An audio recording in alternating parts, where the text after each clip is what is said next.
De nuevo Orlando y Sasa con ustedes como anfitrión del programa de hoy de Vecinos, Neighbors, que les trae a ustedes perspectivas y puntos de vista de la comunidad latinoamericana del Valle Pionero y específicamente la ciudad de Holyoke. Welcome again to our program, Vecinos, Neighbors. We are today touching once more on the topic of education, as we, of course, have dedicated the initial programs in this second season of Vecinos Neighbors.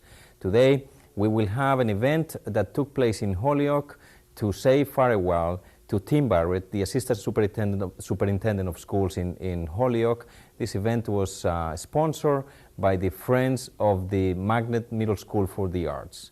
El evento de hoy es la despedida al señor asistente superintendente de escuelas públicas de Holyoke, a Tim Barrett. Este evento fue, por supuesto, lleno de emoción y de recuerdos y de buenos deseos para el futuro del señor Barrett, y se llevó a cabo en Holyoke, auspiciado por los amigos de la Escuela Imán para las Artes de Holyoke.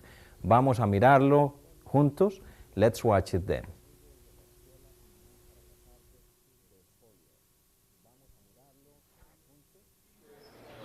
I would like to introduce Senator Marty Dunn, who wants to address you.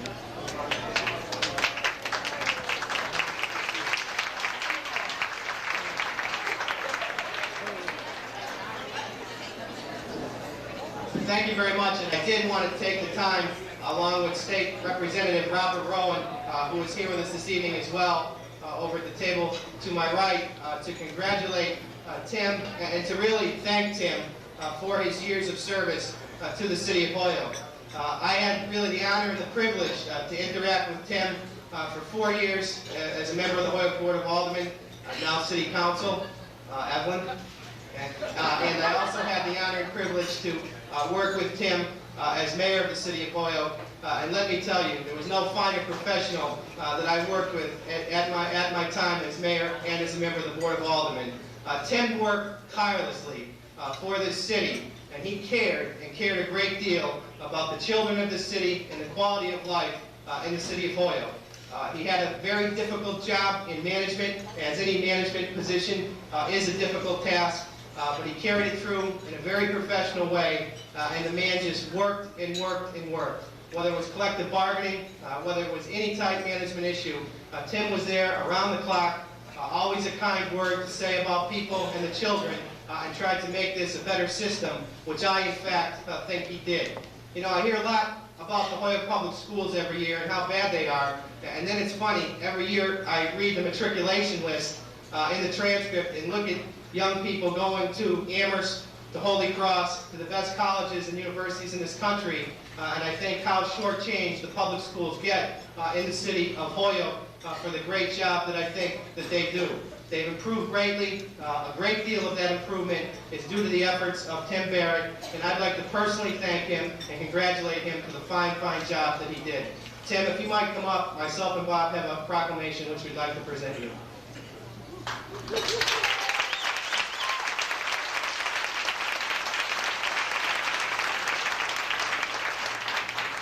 Tim, this is a proclamation signed by Senate President William Bulger and Speaker Charles Flaherty, congratulating you and thanking you for your outstanding service to the city of Holyoke. It was submitted by myself and Bob Rowan and signed by the Senate President and Speaker of the House. Thank you very much and good luck. I know you'll do fine in your new job. Thank you.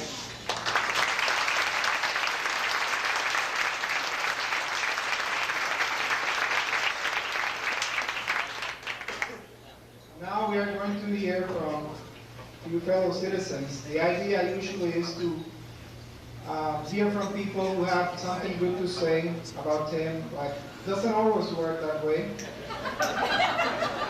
They are going to address you and they're going to have very short messages. First, I would like to invite Karen O'Connor.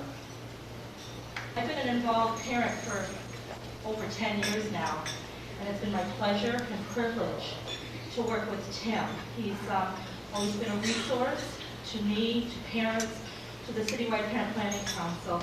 He will truly be missed. He truly cares about our children and the quality of their education. On behalf of all parents of Holyoke, who have entrusted their children to the Holyoke Public Schools, and to Tim and George, we thank you. We thank you because you have educated them, you have fought for them, provided a diverse, enriching, and caring environment for them, and helped to make them better people. We sincerely appreciate your effort. We thank you, and we will miss you. But best of luck, Tim.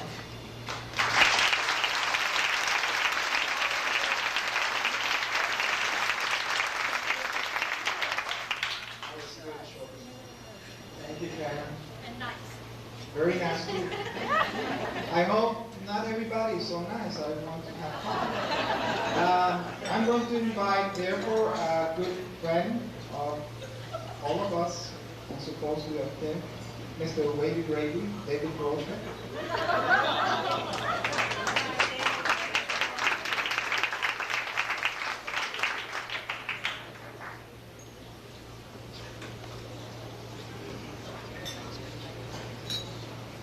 Thank you, Efrain.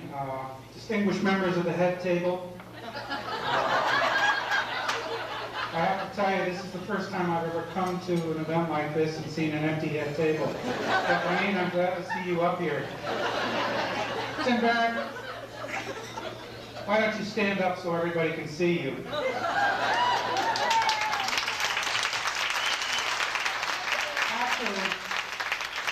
After taking a look at you, sit down. You look like hell. Why don't you get a decent haircut? You look like a chrysanthemum. Frankly, I've spent a lot of time with Tim Barrett, and I'm relieved that he's finally going. I feel safe again. Let me explain. Many years ago, better than 20 years ago, when I came up here from New York City, I was a city slicker. I mean, I made Billy Crystal look like the Marlboro Man. Tim said, I'm going to countrify David Groesbeck. And slowly but surely, he started working on me. And there's one account that I want to share with you. It was a few years ago. We were off to a conference in Colorado. He suggested to me that maybe I might want to take some walking shoes because we might get a chance to tour the countryside. Well, I'd heard about this man, this wild man. So about 2.5 weeks before the trip, I stopped smoking. I went to the gym. I started exercising. All of this in a vain effort not to embarrass myself. Well, I was wrong. He took me up into the mountains. I think we were up about 80,000 feet. There was no oxygen. Hell, I was able to check out the ozone layer personally. There were 175 feet of snow on the ground. My friend steps out of the car, takes a deep breath, says, beautiful. Let's march. Well, 5 minutes later, I thought I had chronic emphysema. I was lightheaded. I was seeing stars. I thought this was the end. But no. As my life is flashing in front of me, he says, here's this beautiful snowfield. 175 feet of snow.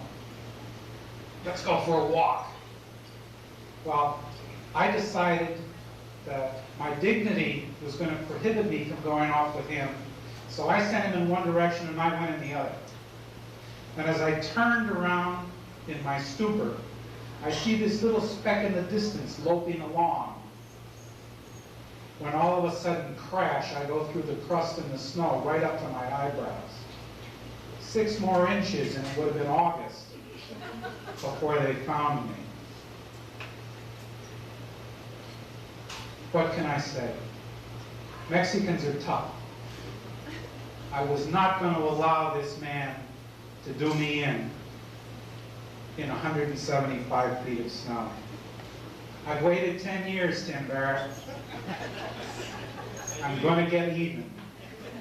You thought you were going to make a graceful exit.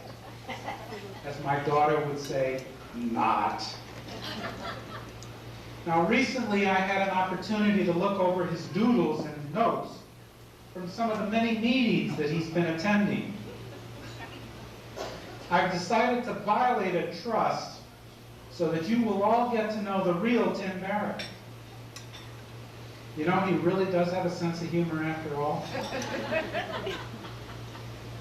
Although I'm not going to identify the recipients of some of these bards, I'm sure that your collective imaginations will serve you well. Now here's one of them that caught my eye. And he wrote, "Her imagination resembles the wings of an ostrich. It enables her to run, though not to soar." Now here's another one. "They never open their mouths without subtracting from the sum of human knowledge."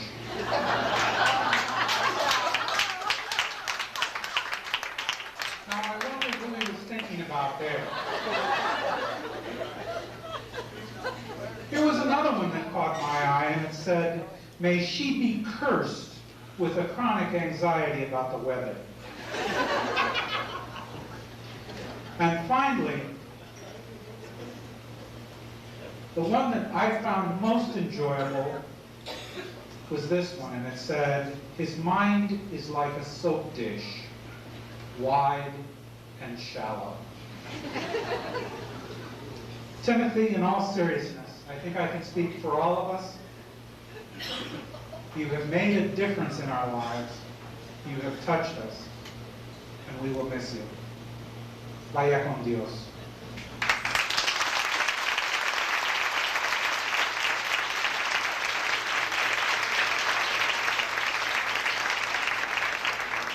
Well, that's more like it.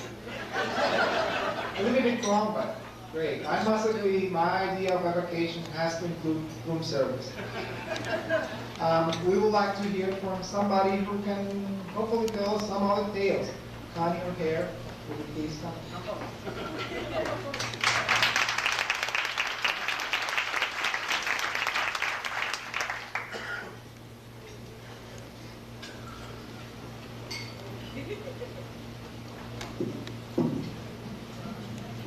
I requested not to speak, but I was overruled. I'd like to give you a few of my impressions of Tim.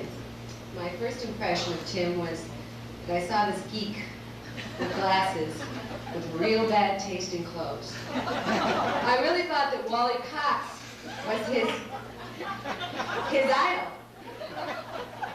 But people told me that I had seen the new improved model, that he formerly looked like Walter Brennan, in drag with a ponytail like on the old McCoy show. Anyway, some stream of consciousness. I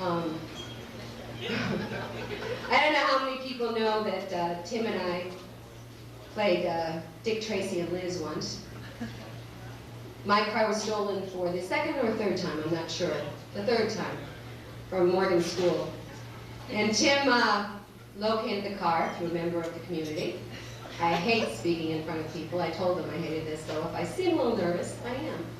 But anyway, there are stories about Tim I would like to say.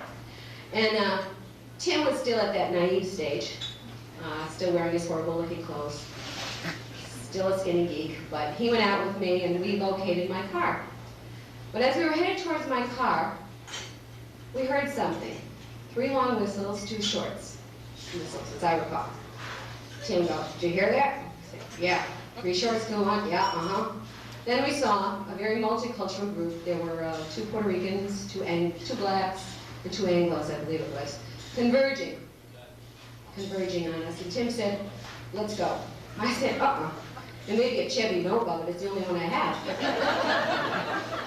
So Tim said, no, we gotta go. I said, no. He said, "Then you go back and phone the police. I'll wait here." Trying his best to meet Mr. Macho, which is really not his role.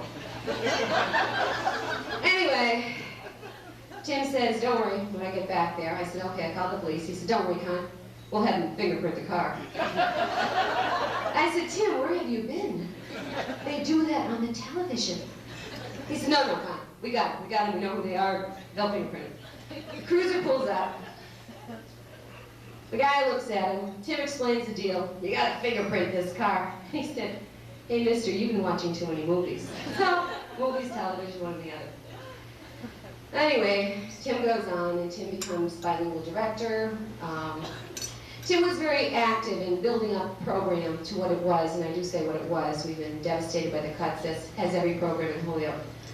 Tim really tried to get everybody involved, and he had a few local people like myself and Mary Maloney and some other people, but the members, there were a lot of young females at the time, and although Tim was dressing a little bit better, I really didn't understand this awe of him. And one day he said to me, Con, meetings aren't going well. People are not saying things. I had to break the news to him. I said, well, Tim, I don't know how to tell you this, but there's a few of the girls, I don't know why, but they have this little intellectual sort of crush on you. And he said, what do you mean? So, I don't know why, but for some reason they think that everything that you say is right and they're waiting for you to say it. And he said, oh my God, he really paled. And he said, well, Con, you don't think that, do you? And because this is a mixed company, I will leave it out except to say, I said, no, Tim, I know that you're blank blank. And I've seen you make a few mistakes. So, anyway. Tim and David. Yes, I remember the trip that he took because David lost about 20 pounds, and that was from nerves, not from anything else. He was literally shaking as he showed me the photographs, shaking like I am now. I think one of the things I remember about Tim and Dave is that they both have William Buckley vocabularies. They used to put up cartoons, and I really think part of it was being sadistic. They used to put them up, stand there, and chuckle at them, and we'd look at them, chuckle, then we'd say, where's the damn dictionary? Figure out what the hell they were laughing about. And the sad thing is most of us still didn't figure it out after we got the dictionary. Anyway, Tim was concerned at one point. The paper chase had started. And I knew that he was really overworked at one point because he said to me, Con, listen, come in. I said, what do you want, Tim? He said, listen, do you want me to give that introduction tomorrow to the ESL staff? You're doing the in-service training? I said, well, Tim, I would accept it was yesterday and you did a great job. Anyway, he left the bilingual office, headed to the main office, and there, Tim went through a few changes, both in dress. He took on the Miami Vice look for a while. He also developed a tic. Anyone who's ever been in a meeting with Tim knows you always had his full attention because the wrist was always moving, checking that time. I threatened to take the watch away from him one time, but he refused. Anyway, he's gone from Miami Vice, Walter Brennan. He's looking more like Brooks Brothers, so all you mothers out there who have young sons that are wearing ponytails and shaved heads and intricate haircuts, there is hope. Tim's socks match. He was very nice tonight. Anyway, just a final note. Tim, I know that part of your dissertation, the title, had to do with a challenge and a promise. And I know you have a new challenge, not the least of which is to keep 5 school committees, about 4 or 5. 6 school committees happy. They'll be happy if you show up maybe, Tim, I don't know. But you do have a new challenge and a new promise, and I can only say that we all wish you well, and add that to what David said, and felicidades and vaya con Dios.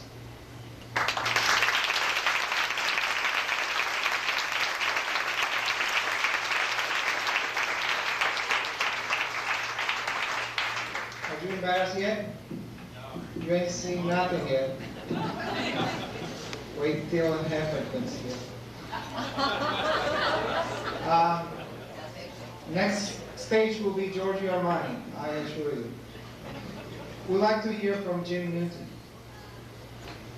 First thing I'd like to do, Tim, is to introduce to you again a couple old committee members, Ronnie back here, and John Richter is at the bar, of course. And I know Molly's out there. Now, I don't know many of the new committee members. Would they stand up?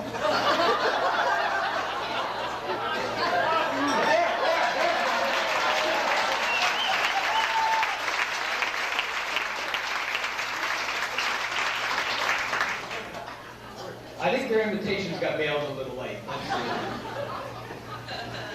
And you know, Connie complains a little bit about Tim's dress, but at least some of you know that in addition to spending some time with Tim on Monday nights, on occasion, he would get me out on a bicycle on the weekends.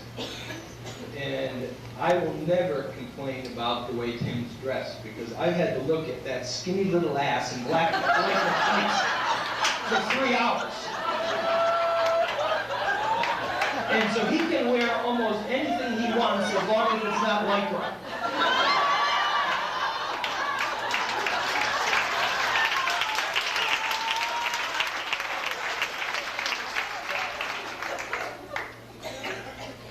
I just want to wrap up by saying, when I was on the committee, I was called a lot of things, and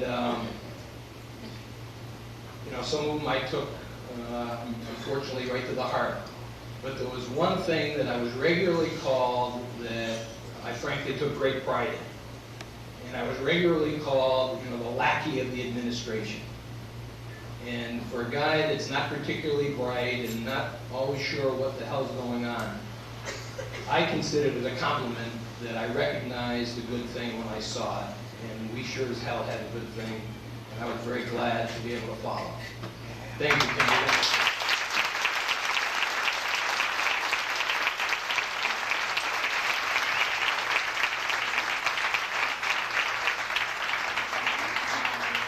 We have 4 more speakers, and at least 2 of them are going to bring some juicy stuff. But before, let's do a break here. We're going to do a musical break. About 4 years ago, as managing director, I went to Mr. Barrett and said, Mr. Barrett, you won't believe this.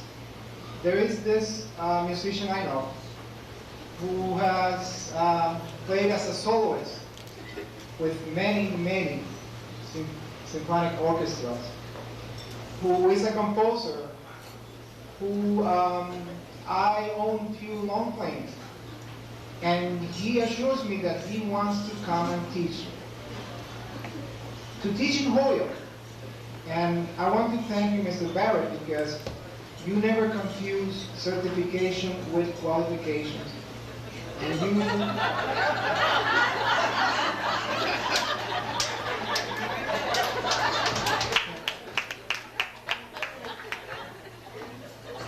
you recognize a good thing when you saw one. And even though at times you have to apologize for it when any other district will kill for having Mr. González, you back me and hire Mr. González, who has as a mission at Sullivan School to dispel that myth that Latino children were not interested in music, and to also demonstrate that it is only a matter of reaching their potential. Of all the different ensembles, he has brought their percussion musicians, and they're going to play 3 songs. Palos Rumberos, which I hope that you could hear if you go to see the Mambo Kings movie. Banana from Nicaragua, and then from Tito Puente, Oye Como Va. So let's pay close attention, because this is the children of Holyoke.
I thought you said you loved me.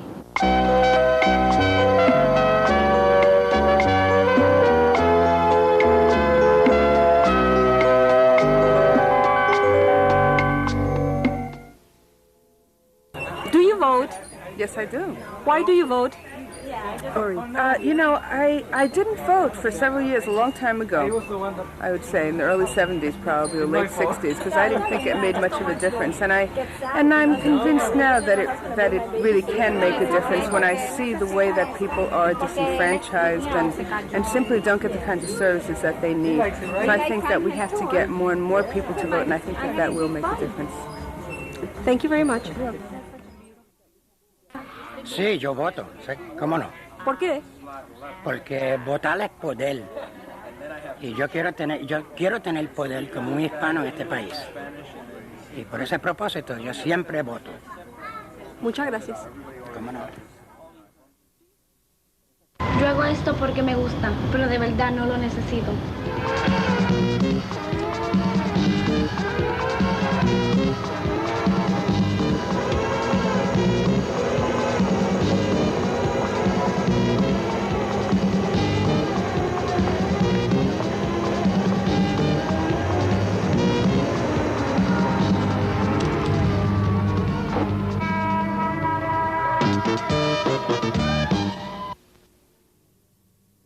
We're going to hear from Dr. Caballer-Arce. To our honorary Puerto Rican.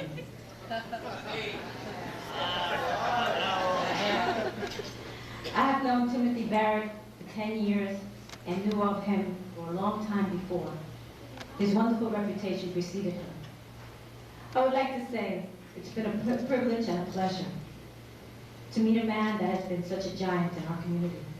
His generosity, his humanity, his humility, and his ability to reach across cultural lines set a strong example which we should all continue to follow in his absence.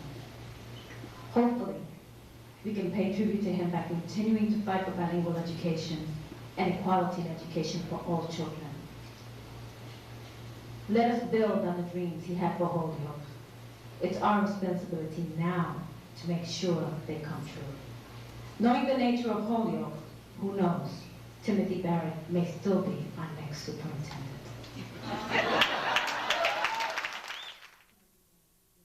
John Richter. I want to tell you now to the last speaker, and I want you to remember this, no way on your last sentence will Timmy ever be superintendent of schools in Holyoke. I want to tell you one thing, and I don't want to be up here too long because I get nauseous when I throw up early. And these are my notes, and I wrote them down and then put them in a drink. So I'll do the best I can. And as for those proclamations from the State House, those are a goddamn dozen, Mark. Christ, he's got a cellar full of them. And that's the truth. And I will tell you the truth about Timmy Barrett. I have, oh yes I will. You see his kid Mike walking around here? Billy Callamore just said to me, that's Timmy's son Mike. I said, yeah, I just met him and I called him Timmy by mistake. He said, isn't he something? He walks just like his own man, straight and upright. That goddamn fool didn't know, but the kid had one of those coat hangers stuck in his back. Timmy dressed him.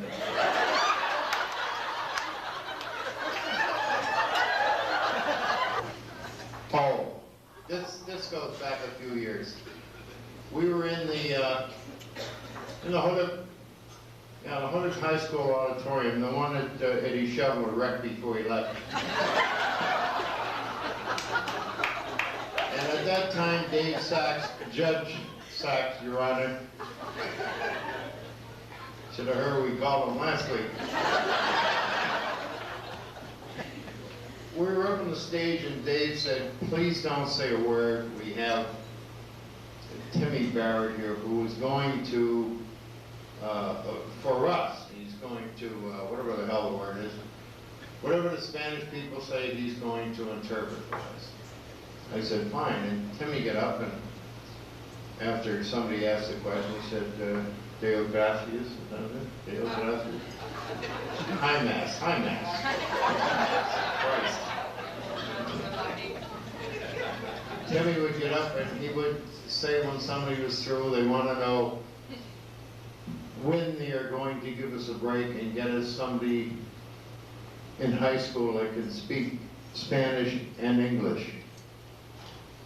And I said to him, well, what the hell's going on here? I was really amazed that we had somebody who could speak and understand Spanish. And he could speak English. He didn't know what the hell he was saying. He was feeding us a lot of baloney. We truthfully did not know what they were saying. And this guy came down the hall. I think Ephraim put him up to it.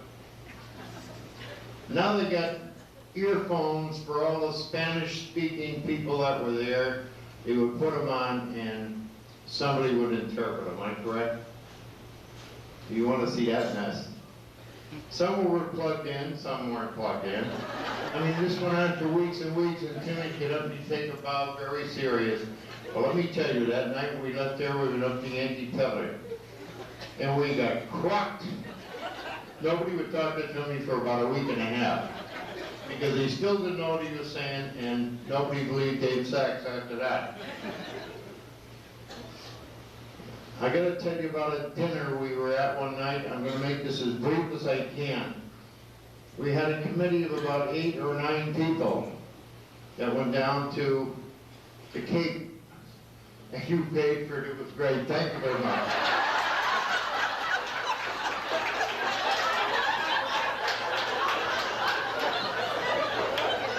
So you see, those people that are in the committee now weren't lively. They said we blew a whole lot. We were down the Cape and we said to Timmy, we've got to eat tonight. Is it customary to take the girls out and the fellows pay for it? And he said, yes.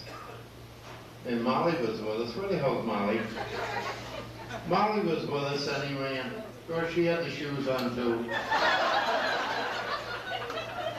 And we got this big long table, and we're supposed to be dignitaries. We were in John's loft, as I recall. And it was an excellent dinner. I mean, everything was out of this world. The booze was flowing like there was no tomorrow. Thanks once more to you. Sitting down here, and all of a sudden, 2 of the members, a male and a female, got into an argument at the end of the table. We didn't know what was going on. George Counter had said to Tim, you go down with them. You're the assistant. You should watch over, make sure they have a good time, you know, so they get owe us something when they come back.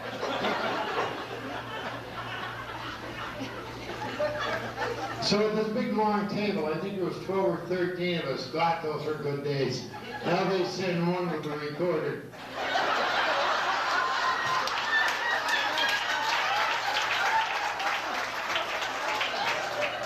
They don't have any batteries for the recorder. The bill came, and this hotshot at the end of the table picked it up. And after he and the girl was arguing with, that was on the committee at the time, I think she's still on there. When they're having this argument back and forth, all of a sudden the guy said, the kid said, may I take the bill, sir? He said, yes, but you goddamn well better go around and collect from the women for themselves, and I'll pay my own, and so will everybody else. They got as much money as we did. If they only knew they spent that money in sacks before we ever got to the dinner. So there was 13 of us in the kitchen washing dishes that night. Nobody wanted to pay the bill. Timmy made a statement that night that should go down in history. I will never go down with these bastards again as long as I live. And that is the truth. I guess this is all I got to say. Timmy, I am really and truly sorry I got you into this goddamn mess. And if it wasn't for Collimore saying, go ahead, I'll vote for it.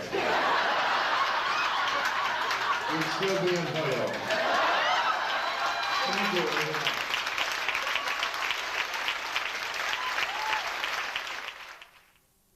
We are going to hear from George Calton.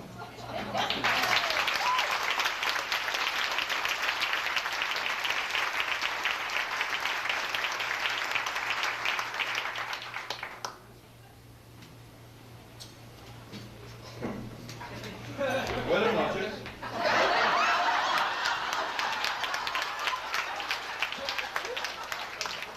You don't understand that. It means good evening.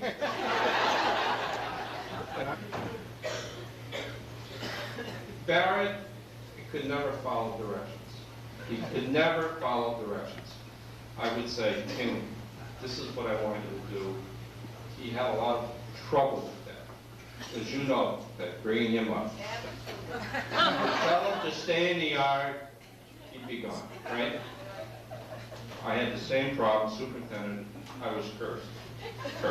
I say, Timmy, for Christ's sakes, give it to him. The teachers want 10, 10, and 10. Give it to him.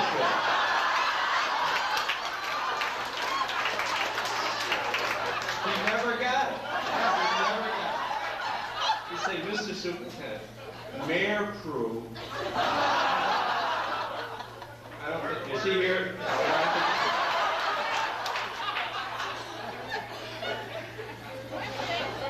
Mayor, what's his name? Was it Hamilton, McGivern, Dunn? I think it was Hamilton. No. I say, Timmy, just give it to them. I mean, these are our people. These are our teachers, employees. I say, if they want 10, 10, 10, give it to them. Mr. Superintendent, he said, always with the deepest respect. The board hasn't approved it. I say, what board? What are you talking about? What are you talking about? You got to learn to count your votes. We got Richter, Collins, he's going to Woodstock. I say, you got to learn to count to 6. Just get 6. Newton figured that out early. He figured that out early. He'd say, I got the 6 votes. I say, we can do whatever we want. Timmy had a little trouble with that. Timmy had a little trouble. He said, give it to him. Give it to him. Now, as far as González goes, I want to set the record straight here tonight. I said to this guy to my left, yeah, we need to get these Latino students involved in music. Go to Puerto Rico. Find somebody that can excite the children. He said, what does Timmy feel about this? He says, screw Timmy. I'm el jefe. Don Juan. Just go to Puerto Rico, find somebody who can come back here and teach these children. Tonight, you have heard Saint Patricio. For those of you who don't understand, Saint Patrick, you have heard it here. 10 years from today, those children, right down the parade route. A lot of people don't understand it. They don't understand it, but those kids are coming. They're great kids. It was my idea. It's incredible. And as incredible as it is, it's true. Timmy's going to Woodstock, Vermont. WASP, Republican, conservative. Timmy Barrett. I mean, they're not ready for Timmy Barrett. He's going to be here long. Don't worry. He may come back to Holyoke. But I don't know that they're ready for Timmy Barrett. It's marvelous. He's my friend. He's my friend. And when you have a friend, I mean, and to be able to work with him so closely for all these years. Timmy Barrett never forgot the kids of Holyoke. And that's what kind of got us both in trouble, but that's good. And that's what we're all about. All of us here tonight, we're about kids. The kids you heard, you gave them a standing O. You didn't give Richter a standing O. Martine isn't going to stand. I'm not going to stand. The kids got a standing O. That's our future. He understands that. We understand it. I understand it. All of us understand it. There are a lot of people who don't understand it. And because of that, we have to go about our business. But the children of Holyoke is what Timmy Barrett always had on his mind. And he would always say to me, the kids. I say, yeah, but Timmy, the kids. You can't get around it. That's what we're here for. And that's what our country is all about. That's what our city is all about. And that's what Timmy Barrett's all about, kids. Giving them a chance, giving them equal opportunity, letting them have an opportunity at life like we did. My parents made it economically. They didn't make it educationally. They made it economically. Our kids today need to make it educationally. They need to make it economically. It's a different world. Timmy Barrett really believed in that. His Spanish was okay. I try to help him with that. I did the best I could. He's my friend, and that's the best thing I can say about him. Thank you, Timmy, for your help. Thank you, Lord.